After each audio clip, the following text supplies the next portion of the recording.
Vừa là cái tờ đây từ từ sống ở trong hàng chưa cứ họ không hồ là cái chưa trong họ sao tao vừa là cái tờ đây từ từ sống ở trong hàng chưa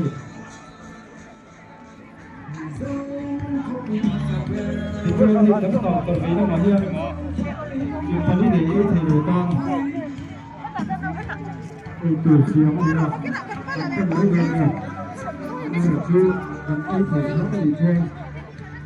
vẫn bị thì nó không có tay là như thì người ta cao một sự ngày xưa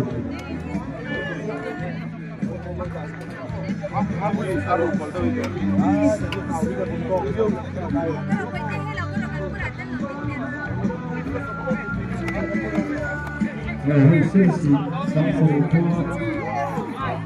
vào lai rất là các thành phố người ông thú nhiều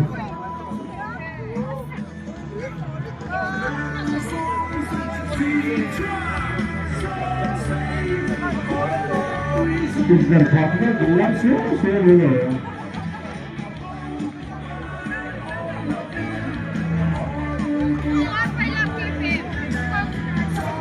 Harry! Harry! Rồi quý rồi xong cái ra nó sốc chưa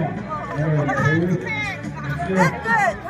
nhưng mà thế có thể có sắp cùng với cùng sập nhau không tạo chưa với là như ông nên là cái tại đây từ sống nó vẫn làm không chơi gì có người thì còn kiểm tra cái phần cơ của là phát triển cơ rồi nếu mà người thấy những bài phản động hành vi nào vừa để thấy tại đây từ sập là vẫn là sống chơi chơi gì